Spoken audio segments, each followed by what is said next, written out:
If the white man wants to live in peace with the Indian, he can live in peace. Treat all men alike. Give them all the same law. Give them all an even chance to live and grow. All men were made by the same great spirit chief. They are all brothers. The earth is the mother of all people, and all people should have equal rights upon it. Let me be a free man, free to travel, free to shop, free to work, free to trade, where I choose my own teachers, free to follow the religion of my fathers, free to think and talk and act for myself, and I will obey every law or submit to the penalty. Chief Joseph Nez Perce.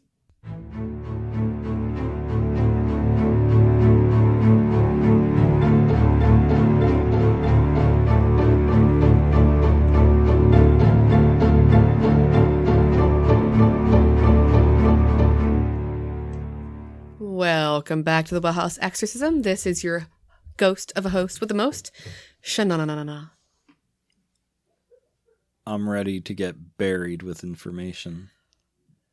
Wow, that just happened. And does he have a name? It's PJ. Darn, I was hoping something else. All right. Well, I like your joke there because this week we're talking about what, honey bun? The Native American burial grounds. Look at you using proper terminology. Oh, I refuse to call them Indians because they're not from India. Thank you. Yeah. So yes, we're going to just discuss the Indian burial grounds and their tropes. Yeah, we'll be saying Indian burial grounds because that's like what the term for the trope. The term is for it, but I hate it. I cringe every time. Yeah. So, and it's interesting enough, like, you know, there I am. I've been listening to my old podcast and I say interestingly enough a lot. So we say fun fact and we say interesting a lot on this episode. So I'm going to get a whiteboard. I'm not kidding. I'm an English teacher. And I'm an English teacher. I think it's because I try to get kids interested. So I'm like, guys, this is really interesting. No, I'm lying. It's boring. But anyway. Are you excited? Are you excited? Come on, guys. We're going to learn about grammar. Anywho.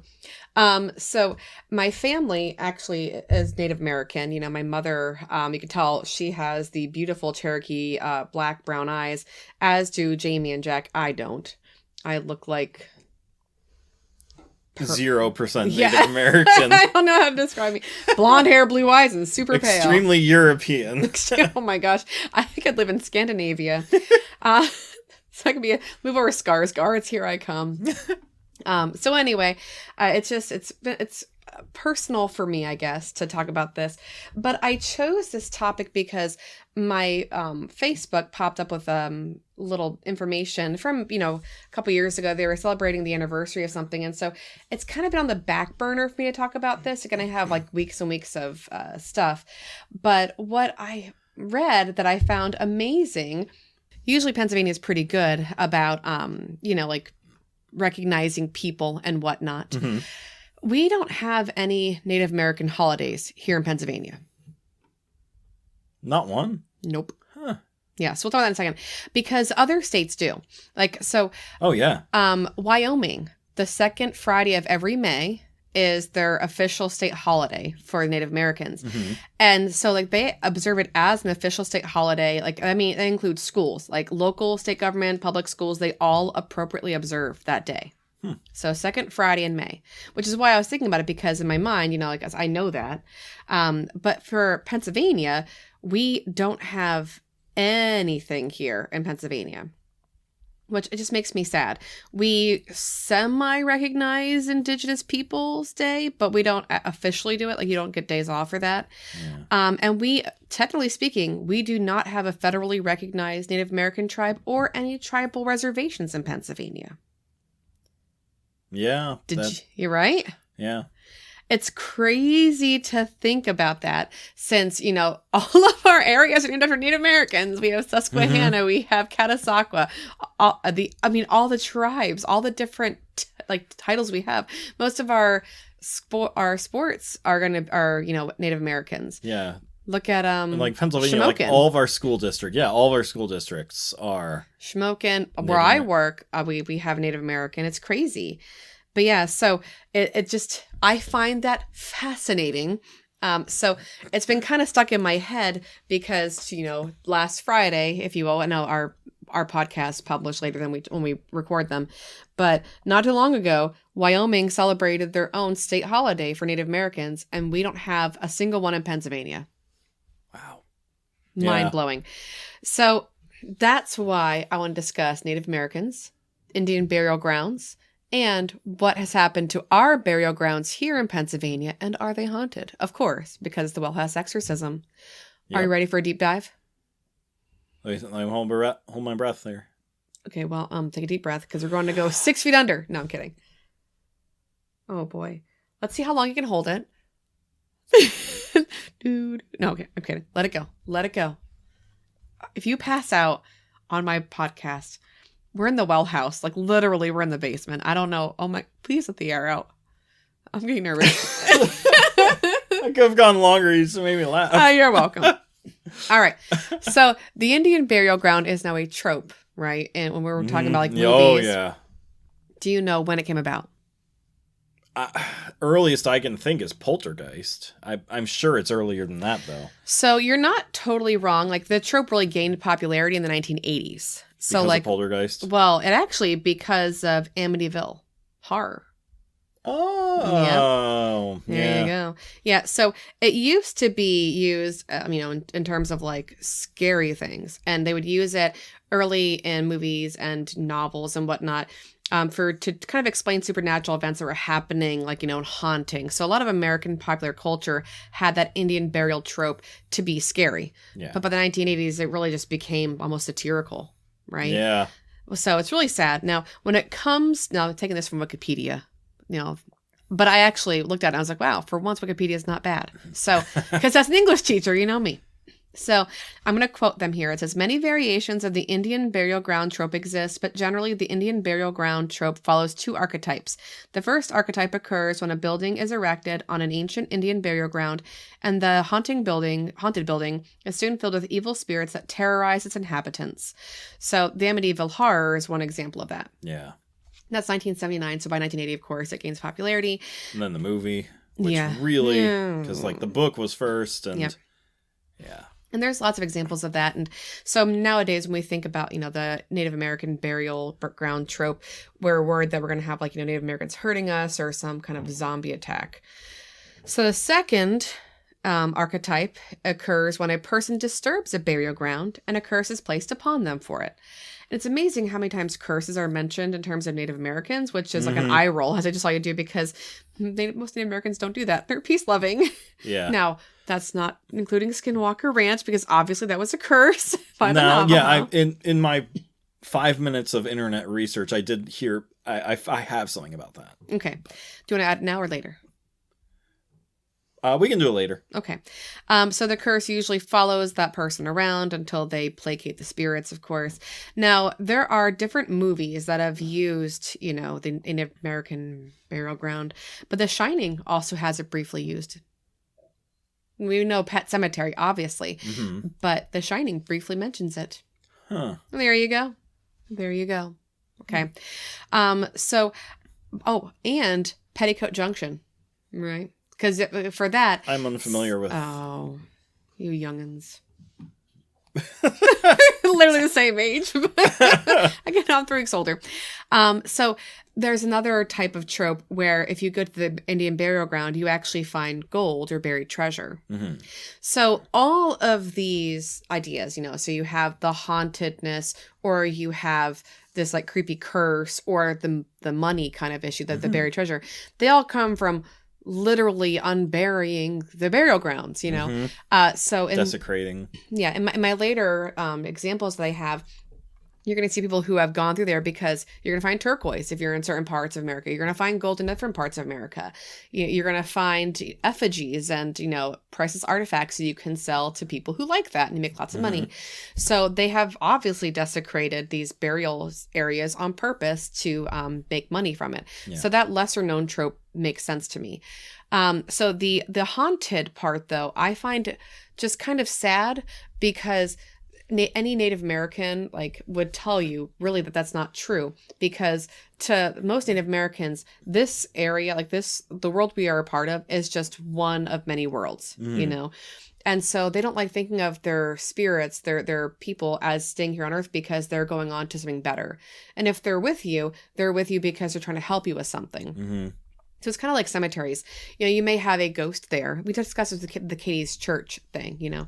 You may have something happen.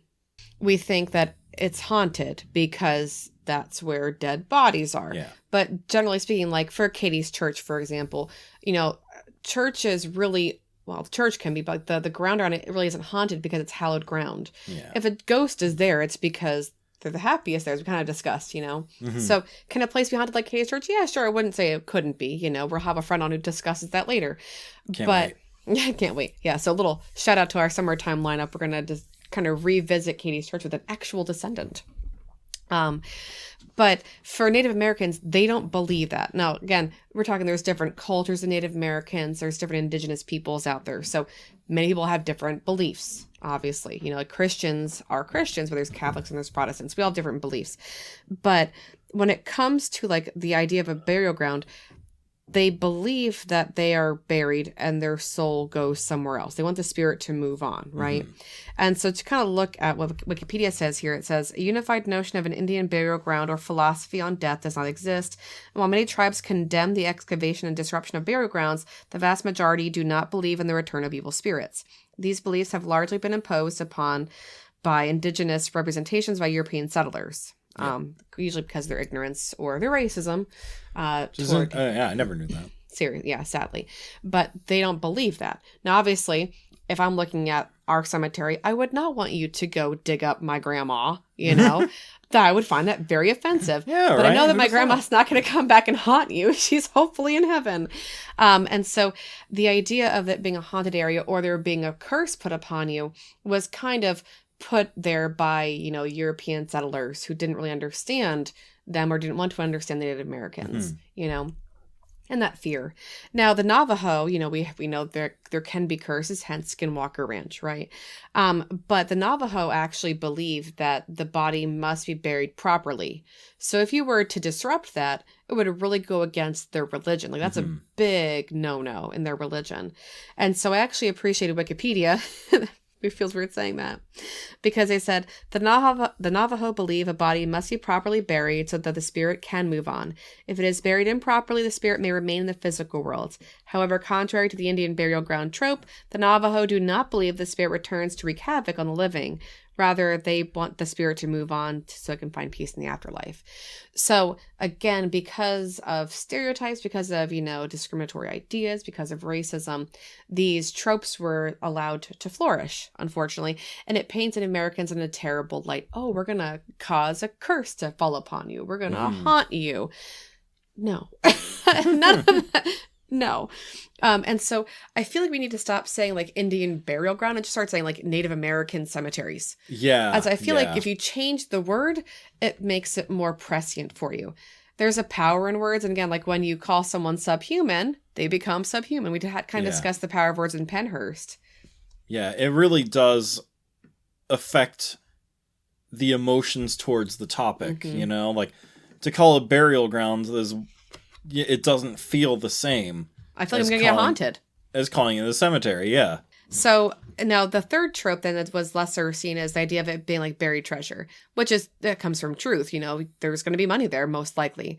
When it comes to archaeology, I'm not against excavating things if it's done correctly. Respectfully. Because, you know, I was talking to Jen about this today. We were talking about this with Jen and Kyle, who are in charge, do the Liminal Unlimited podcast. And we said, you know, in terms of like, you know, Egypt, did the Egyptians ever want to have their pyramids excavated? Yeah, probably not. They probably weren't expecting to have that happen. But do we learn a lot of information? Yes. Are we doing it politely? Back in the day, no, they weren't. Nowadays yes. So I feel like, you know, if you look at this anthropologically and we look at this archaeologically, could it be done correctly? If you talk to the people, sure. Have they died out? You know, that's another discussion that Jen and I had was, you know, I mean, I don't live in Egypt, but I'm going to assume that the people who were in charge of the pyramids, that tribe of people no longer exists. Yeah, like no one prays to Osiris anymore, Yeah. you know? So, like, it's different. You know, you're going into the pyramids and you are learning about history. Kind of like when you go to Pompeii, you want to learn about that entire town that died and, like, what happened to them, their final moments. Yeah. Or, you know, the Incas or the Mayans with their sacrifices and everything. Yeah. But it's different here in America when you're digging up someone's cemetery and they're just down the road. You know, like you're not, it's not proper if they still exist, you know? Yeah. Or if you say, well, this isn't. Yeah, when you can just ask them, you don't really need to dig them up to figure it out, to piece it together.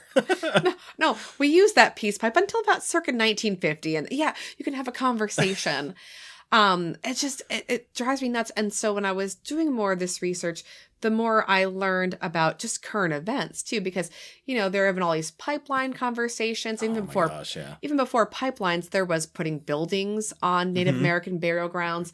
And it's just like, I wouldn't want you to put a Walmart where my grandma's buried. You know, there's a cemetery there. Yeah. And so, again, we need to stop calling it a burial ground and call it a cemetery and recognize that it's not okay. I don't mean to get preachy, but, like, a lot of these tropes are coming from that. Because we're going to go on to a story about, you know, scary stuff eventually. Mm-hmm. So, we do know that there have been lots of development on indigenous lands. Okay. Do you know which? Like, literally anywhere in America. Not all of America, yeah. Do you know what company is the absolute worst? For developing or polluting? Developing on Native American lands. Because I know Coca-Cola is the worst at polluting. I didn't know that until now, but thank you. Developing. I wouldn't even begin to, like, guess. Walmart. Of course. It's always freaking Walmart. Yes, they continually get in trouble, and they're criticized for what they do to Native American lands. So this is just in our lifetime. I want to read this. The Walmart Corporation has been consistently criticized for the destruction of indigenous cultural sites. In 1998, the Walmart Corporation discovered that they were constructing a new supercenter on a mass grave of the 154 indigenous people.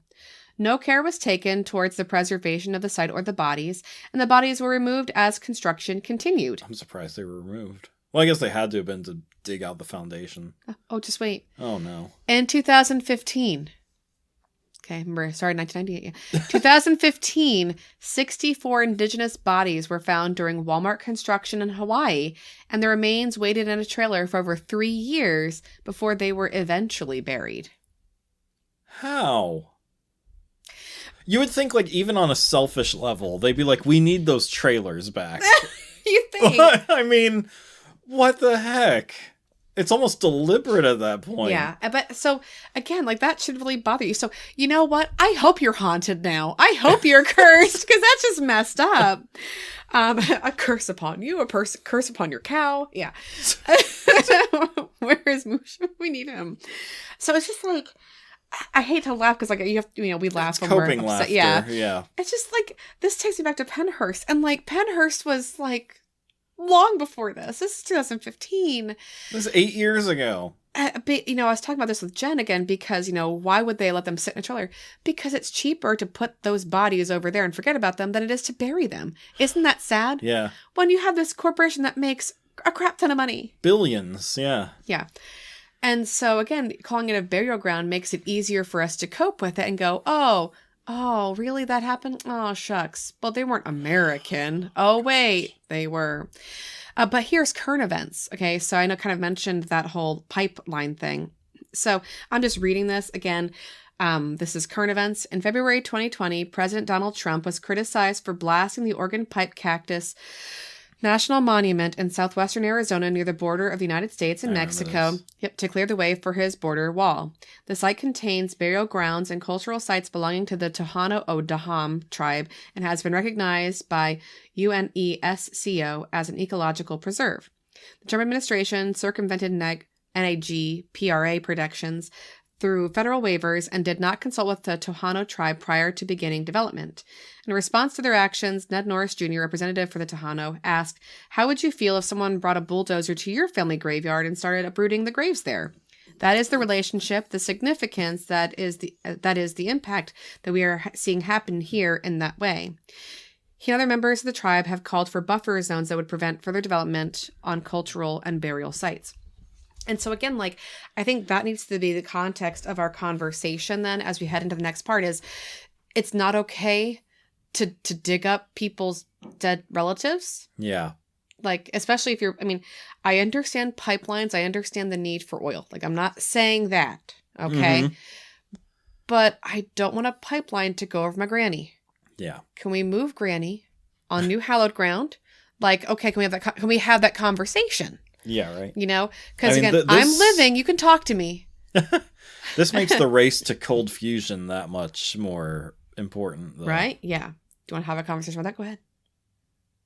Just that we found that it could be scientifically possible, which everyone thought was completely impossible, 2 years ago. Yeah. So now that we know that cold fusion is a possibility, we need to really start focusing on that. Focus a little bit. Focus. So what I find interesting about the reason why these tropes exist then in modern culture, modern, movies, there are 5 different reasons why, given by a Native American scholar named Terry Jean. Now, what I liked about her conversation was the last one. She has multiple theories. Okay. But the last one, she says, the 5th and final theory argues that the Indian burial ground trope grew out of the excessive guilt of white settlers for the destruction of indigenous peoples and cultures. In this theory, the Indian burial ground trope is a manifestation of the fear that indigenous groups will seek retribution for the atrocities committed over the past several centuries. Mm. And so, isn't that interesting? Yeah. Instead of having a conversation and saying, sorry, we're going to say, oh my gosh, well, they're going to hurt us because we hurt them. Yeah. And it's true that a lot of the things that happen are out of fear, Yeah. I mean, it's the same like Santa Claus and little kids, you gotta be good or else you won't get presents. Yeah. And that's kind of what this is. Like, don't dig up the bodies or else you're going to get cursed. Miranda Santa too. Shout out to Bluey. Anyway. So now before I go on to my part 2 here of my folders, I did want to quickly discuss the rise and fall of Native Americans in Lyco County, especially because of what we're going to be talking about. Because Pennsylvania has 0 days for Native Americans and also has 0 Native American reservations or land here, which is, again, I find fascinating with the fact that all of our words are Native American. But this is actually a story that comes from north central PA. And it's called The Rise and Fall of Native Americans in Lycoming County. And it was by Ann Rayner, actually just in 2020. Huh. So I just love it. Pennsylvania still has the distinction of being the only state that purchased all of its land from the Native Americans, which is true. She quotes from Baird. Penn's goodwill toward the region's original inhabitants was not shared by all, and as the years went on, many took advantage of the natives. Mm-hmm. So we started off having a wonderful relationship, and then it dissipated pretty quickly, which we discussed with Kyle during a previous episode. Yeah. Even our hometown, the guy who got the town, had a great relationship with them. Yeah. To the point that when the Wyoming Valley Massacre happened, they came to warn him about it and got him out of the town so he and his family were safe. Yeah. It's beautiful and sad. Yeah. But moving on to quote more of this, their concept of land was, I can read. We're going to keep that part in because it's kind of funny when you're going, blah, blah, blah, blah. Their concept of land ownership differed from that of Europeans. Thinking they were only granting the use of the land, many Native Americans actually gave away more rights than they realized, which you already knew. Mm-hmm. Wherever they decided to draw a line in the sand, that didn't work. The settlers just poured in. So how does the empire end? While Pennsylvania's treatment of the Native Americans had its shining moments, it soon took the path of the rest of European colonization across the continent, starting with the arrival of Christopher Columbus. And so, we still have that comment today, they don't want to celebrate Christopher Columbus because it has its own set of controversy, It's kind of hard to celebrate a guy who begins the destruction of all their ancestors. Yeah. So most Native American groups don't celebrate conquering the New World. So we actually recognize Christopher Columbus Day here in Pennsylvania. Just saying. Yeah. I mean, it's a day we don't often get to celebrate as teachers because we lose it from snow days. Yeah. But Exactly. it's built into our calendars as a day off. Yep. It's snow days for us. Yeah. So what popped across my Facebook? It was from Valley Girl News. I just love the title of this blog. It's Valley Girls, but Susquehanna Valley. Yeah. And it was just a rehash of an old newspaper article from 1936, actually, of when they actually excavated the oldest Indian mound they could find ever. So I just wanted to read it. And so I started reading. I was like, wow, this is a really good, story to read. So this one, I love it because it's contrasted to another one that I have. So this is the happy one. And then we have a not so happy one. Okay. One done right versus one not done right. Okay. So how can we treat burial grounds, if we're going to use that term? I like how this is a question that has to be asked. It does, because I have two different folders. How would you treat a cemetery, PJ? Oh, I don't know. Respectfully? Whoa. All right. Calm down now. So again, Valley Girl News. You can find us in their blog spot. I'm trying to read. What are you going to read? In 1936, again, this is just a blog spot, so they have taken the old newspaper article and they have put it on here, and they've retyped it to make it easier to read. I like when they do that, yeah. They have the title of this box up here because they didn't want to retype it. It says, this came from newspaper, Oldest Indian Mound, Susquehanna River Valley at Muncie, reveals 1,000-year-old burial area of ancient red men. Oh, wow. Yeah, see, I wouldn't want to retype that, yeah. Yeah, 1930s. But okay, we're talking about Muncie. We're nice and local. Yep. In 1936, the Pennsylvania Historical Commission announced that an archaeological expedition on the H.G. Brock Farm, Muncie Farms, uncovered the most ancient Indian mound which had been found in Pennsylvania. Dudley Martin, I'm not kidding, Dudley Martin, told Henry Shoemaker for a 1936 article that, quote, the great Indian mound at Hall Station below Williamsport is not a, quote, virgin, but was browsed and combed over by collectors 50 years ago, about 1886, and the best specimens were taken. The first time the mound was actually opened was during the time of the Philadelphia Centennial in 1876, when one of the zealous disciples of Gall and Spurgeon, desirous of exhibiting the skull of a full-fledged Indian chief, opened the mound, picked over the skulls until he found one with the proper cranial development to indicate leadership. That skull, on a shelf beside the skull of an anthropoid ape, was next to Jake Zukauer's mounted wolf group, a sensation at the exhibition. So that's the opening to the actual digging, if you will. So it's no longer a virgin mound because back in the 1880s, and of course the Centennial 1876, people dug in here to pull out the head of a chief to put on display beside, an anthropoid ape skull. Yes. So again, it's easy if they're not human, right? Yeah. It's just, it feels so much like World War II discussions in a way. Yeah. So anyway, now it does say here, while digging near Muncie, the workers came across a rare find, a Thunderbird altar, which I think is so cool. That is really cool. Yeah. Well, the whole Thunderbird mythology is just really neat. I probably should mention really fast. Northeast U.S. Indians believe that the Thunderbird carried a lake on its back, which is pretty awesome. And it spilled its water in the form of rain, which is how we get rain showers. And a flash of its eyes produced the lightning. And that the slapping of its wings made the thunder. Yeah. So very much Greek, the Greek mythology where you have these belief systems and, Zeus makes thunder and whatnot, right? Lightning. So anyway, the mound in Muncie, in the 1936 report, it could be 1,000 years old, but it could be as much as 2,000 years old, which is amazing. Wow. It was used by an ancient Algonquin tribe. It possessed an advanced culture, and for the burying place was very advanced. There is also evidence that one time it had been used as a pantheon of worship for their Indian gods. So this burial ground was not just, it was like a church, if you will. Yeah, it was very significant. 24 skeletons that were there. They're buried in a ceremonial mound. They were carefully uncovered and studied. The skeletons were discovered beneath the roots of a large tree in the center of the mound. They'd been buried in a flexed position, and with them were recovered objects of unquestionably ancient origin.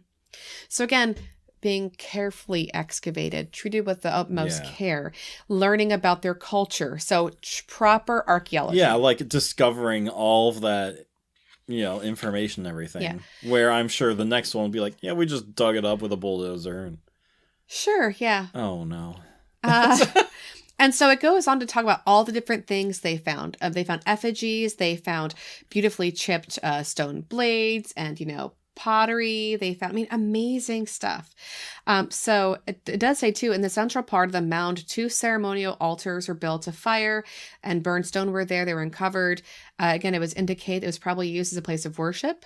Mm-hmm. So again, and it says similar altars have recently been discovered in Athens, Pennsylvania, and Lavana, New York. If I could read tonight.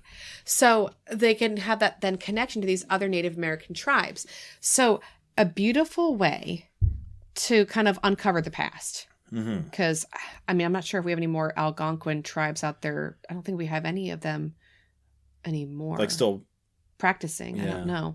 I'm not, I know I only know my family history. So yeah. But again, I'm not sure. Yeah, I'm not sure. But again, that was an ancient one. It was done properly with the most care. Just beautiful. Yep. Okay.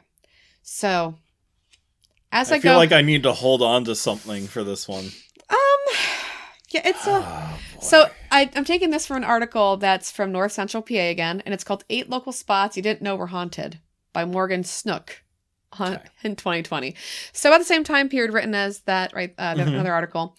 The Isaac Packer Farm on Ferensville Road in Lock Haven. Okay. So a hop, skip, and a jump away from the Muncie Farms. Yeah. Yeah, not too far. I'm just going to read this. Oh, boy. The 1885 Isaac A. Packer farmhouse is on the Historic American Building Survey for its unique stone construction and Victorian Gothic style, according to notes from the Library of Congress. Oh, is this the one you were hinting at earlier? But it has a dark past, according to Bernard. Bernard described an old Clinton County newspaper article called What to Do with the Indians. Quote, the guy who owned the house, Isaac Packer, he was a farmer. While plowing, he discovered his cornfield was on an Indian burial ground. He ground 'em up and used 'em to fertilize his crops, Bernard said. Frankly, even back then, a lot of people considered it shocking, but there was a lot of prejudice against Native Americans, Bernard said. Oh, my gosh. So, yes, the Isaac Packer farm is noted to be haunted because he ground up an entire Native American cemetery. How despicable is that? Yes. Despicable, but think back to the Civil War discussion we had with Gettysburg. Remember, he said that part of his field where all his men died had the best food. Yeah. Yeah. So, yeah. Scientifically speaking, I understand, but we're not... We didn't grind up people in our fields. We reburied them in national cemeteries. We are people who should have morals and ethics to live by. We should, scientifically, yeah, sure, that's, the best move to make. Yep. But we're above that. And so I hold that if the farm is haunted, it is haunted probably because you imbue it with that power. And if there is a lot of negative energy, if you feel really bad that happened, it's going to attract stuff. Yeah. And if that's a Native American tribe where their belief is if the body, needs to be properly buried, like the Navajo, for example, so they can go on to the afterlife, well, now they're stuck in the physical world. Or Algonquin. Yeah. Which is what I'll get to later.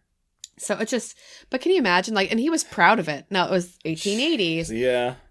But the pride you would feel makes me sick. Mm-hmm. But wait, there's more. Oh, great. The former Kmart site in Mill Hall. We have been there. I'm not sure if you have, but I've been there. In 1782, a brutal battle took place on the ground where Ollie's and Harbor Freight now operate, the former Kmart location. A group of Native Americans slaughtered about 20 of Commander Moses Van Kampen's men. After the battle, Van Kampen had a hole dug and the dead were buried right there at the spot. Hundreds of years later, Kmart came along in 1993 and built on that spot. Almost instantly, there were reports of toys turning on by themselves, objects moving, and sightings of figures in historic clothing or Native American outfits, Bernard said. The burial mound would have been near where the former Kmart layaway counter was. Even though Kmart has gone and new businesses operate now, some said the bizarre events continue, mostly at night, knocking on doors, boxes thrown into the air, and sounds of rattling. And it's not just Native Americans then. They built on top of the mass grave that Van Campen had dug to put his slaughtered men. Mm. So it's not just a Native American burial ground. It's a settlers' American burial ground, because this is before really America proper. So I could see... another town that's like literally a couple miles away from... I could see this Kmart. Lock Haven. Well, I just mentioned that's Isaac Packer Farm, yeah. Yeah, but like Mill Hall's right there. Yep, so they're all close, yeah. I've been to this area where they're talking about. I've never been out there. Oh, really? My mom, we used to go shopping. That's a drive. Yeah. It's like an hour and a half. Listen, we've been places. Okay. You go places for Kmart, man. Blue light specials. Anyway. Oh, wait. No, I have been out that way. It's Penn's Cave is right out there. Yeah. You're killing me, Smalls. Anyway, I could see this place being haunted then, because you're upsetting, these white settlers as well. Their burial ground, if you will. So, because I don't like the idea of digging up anybody's grave without like asking permission and having a game plan where to put them afterward. Yeah, right. So if you're gonna dig up my body, I might be a little upset in the afterlife. I don't know. Yeah. But again, as Ray always says, it mentions here in the Kmart that toys would turn on. Dude, 21st century technology, if there's some really cool stuff, I'd be playing with it too. What does this button do? I would be doing it. All right, so the last place I want to discuss, okay, is the Lake Shawnee Amusement Park. Now, this is not Pennsylvania, okay, but it's close. It's in West Virginia. Oh, yeah, I want to say there's an episode of The Unexplained. Probably. Yes, I most likely was. So the Lake Shawnee Amusement Park was created. It was founded in 1926 in West Virginia. Okay. And it was a very popular place to be because, this is 1920s. So you can have some crazy, cool, fun things to ride that, are not really safe by today's standards. Anyway, so the first known European settlers on that plot of land were the Clay family in the 18th century. But in 1783, 3 of the children were rumored to have been murdered by a Native American tribe. And the family later, of course, went to kill other Native Americans to get back at them. So there actually is a placard that hangs up down by where the farm used to be. And it says, Mitchell Clay. Here, Mitchell Clay settled in 1775. 8 years later, Indians killed 2 of his children and captured his son, Ezekiel. Pursuers killed several of the Indians, but the boy was taken to Ohio and burned at the stake. Whew. Oof, yeah. So, Native American wars going on, not a happy time. So, in any case, after all that happened, the park then was built. And it generated a lot of suspicion in the interest of that Indian burial trope, the Indian burial ground kind of idea. Because in the 1950s, on that land, 2 children died tragically and violently during an accident in the park. Which is sad. Okay. And the park was forced to close then in 1966 as well. 6 people total are rumored to have died at the Lake Shawnee Amusement Park. The park was later bought and reopened in the 1980s. During the development, the remains of 13 Native American bodies were found, and most of them were children. Yes. So the park closed shortly after reopening, but now they actually hold guided tours of the allegedly haunted location. Yeah. Because you can always make money off of haunted locations. So it was on Scariest Places on Earth. It was on Most Terrifying Places in America, Most Terrifying Places, Portals to Hell. Mm-hmm. Okay, yes. So there are stories, though, so I'm going to flip my paper over here a little bit. Sorry for the sound. From dailymail.com. Oh, so, okay. yes, by Chris Summers. So it actually has the entire background of this haunted park, if you will. So we know that Conley Sindo opened it in the 1920s. But again, 6 people, including 2 children, were killed there in a series of horrific accidents over the years. The archaeological dig in 1988 found the bodies of those American children, sadly. And then from there is a new owner. His name is Gaylord White. And he claims to have seen a ghost of a girl in a bloody pink dress. And apparently, this ghost has haunted the area continually. Now, the story of how she died, though. So I should mention the different ways people have died. Okay, so first off, when Lake Shawnee opened initially, It had one of those really cool like swing sets that spins kind of like at our carnival, but bigger. It had a Ferris wheel, and it had the pond turned into an open air swimming pool. So a very small park, if you will. Because there are 2 drownings in it, right? At least. Well, there it goes. You've heard about this, yes. I have. This was on the Unexplained. Yes. So over the years, 6 people died, but a little boy drowned while swimming. But the most horrific was this girl in the pink dress. Okay. She was swinging in the swing set, and a truck reversed down the hill and hit her, killing her instantly. Yes.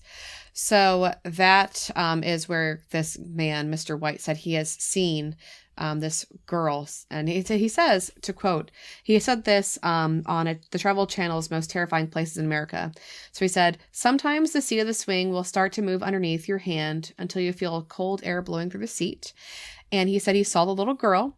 She looked at me, and as long as I looked at me and I looked at her, I couldn't move. Wow. Just scary. But yeah, he said that her pink dress is just covered in blood. So then, I mean, if she's in a pink dress, it's not a Native American, right? Yeah.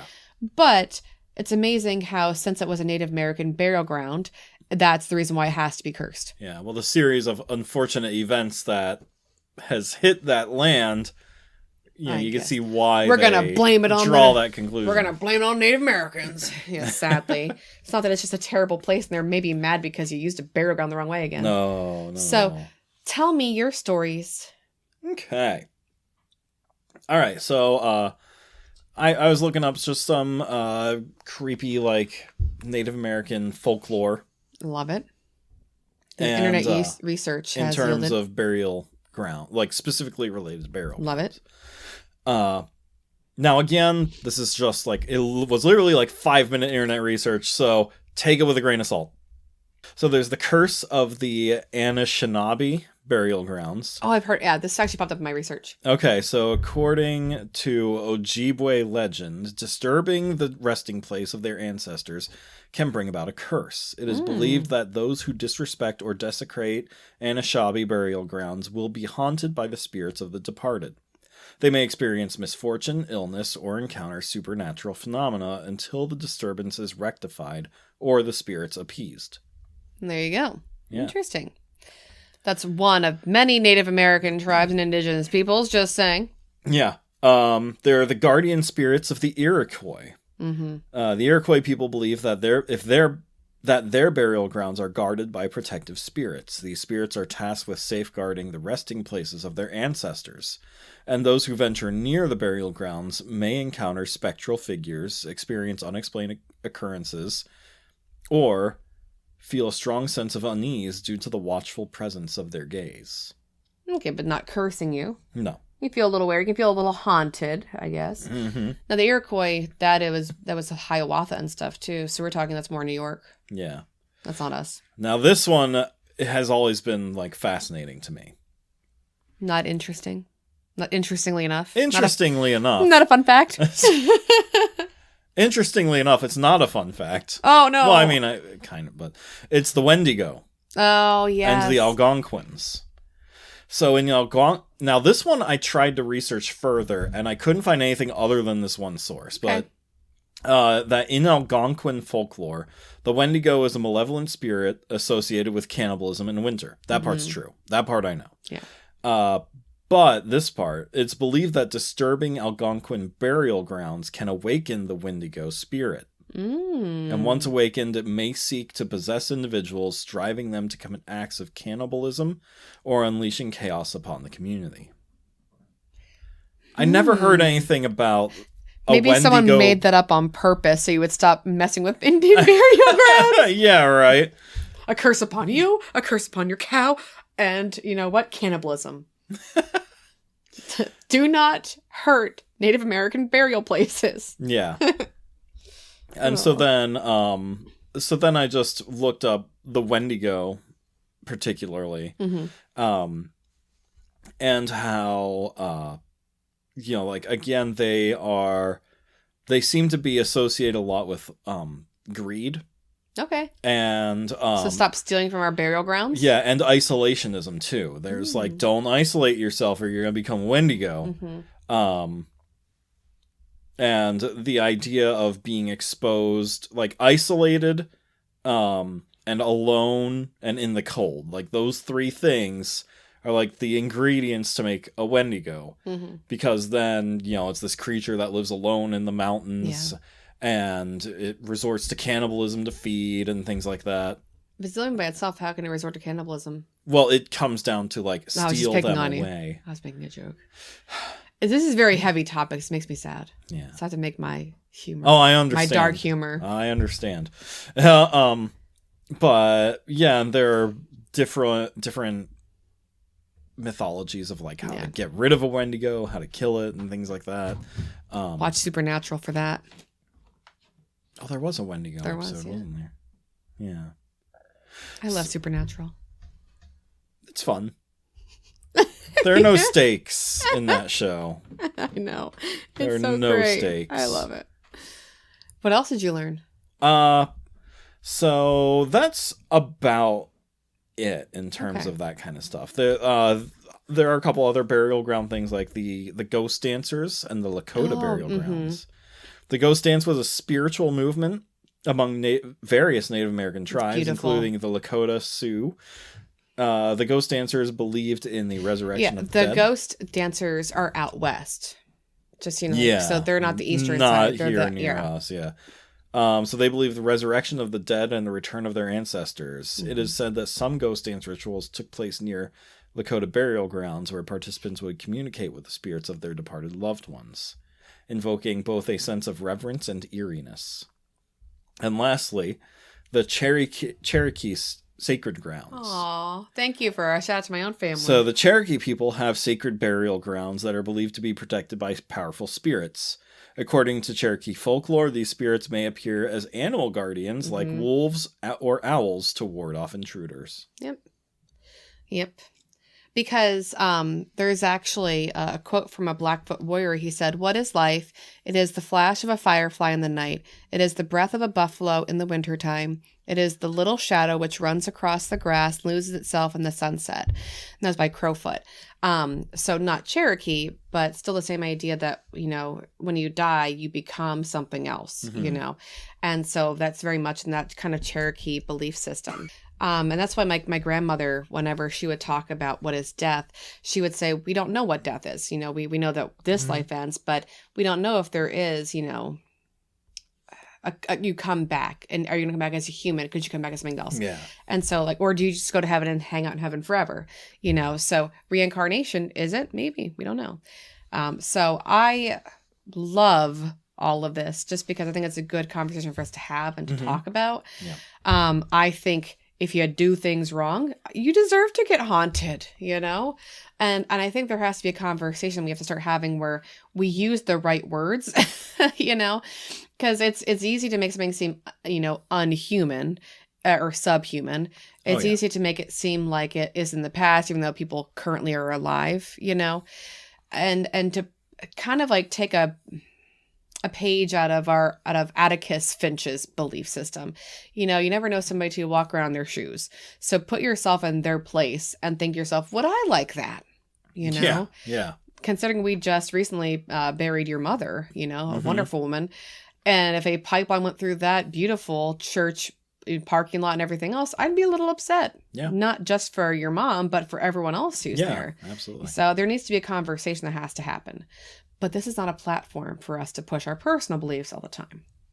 I think it's just good for us to say, make good choices. Yeah, and just make people aware. That's one of the great things about learning is to become aware of other people's situations. And well, I think too, as I'm getting my PhD in ethics, one of our biggest things is to think, about it from the other side. Look at multiple viewpoints. It's not just you. How is it going to affect everybody else? And that's why I think there has to be conversation. Do we need gas for certain things? Yes. So do we need pipelines? They're good. They're a necessity. Absolutely. We need that. If we like our cars. But we need to have real honest conversations then and not, circumvent things and get waivers and ignore people. And not be, someone who decides to ground up an entire cemetery for fertilizer. So I want to end with actually a poem written by my boy Henry Wadsworth Longfellow. Ooh, okay. Okay. Because He's a New Englander just like me. All right. Yeah. He was from Portland, Maine, where he was born, raised. And he was interesting. He was born, at the beginning of the 1800s, but he sometimes wrote poetry or wrote things and discussed things that were taboo for the time period. So he wrote a poem called The Indian Hunter. And it really was like a story of the land theft that had happened to Native Americans and just the general injustices toward the Native American people, which was completely surprising in the 1800s because, again, that's when they were grounding up, and bragging about it. And bragging about it, yeah. So this poem is called The Indian Hunter. It's not as well known as his poem, The Hiawatha, but again, just beautiful and sad.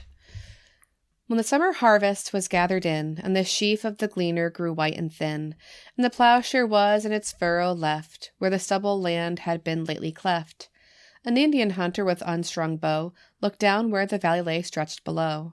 He was a stranger there, and all that day had been out on the hills, a perilous way.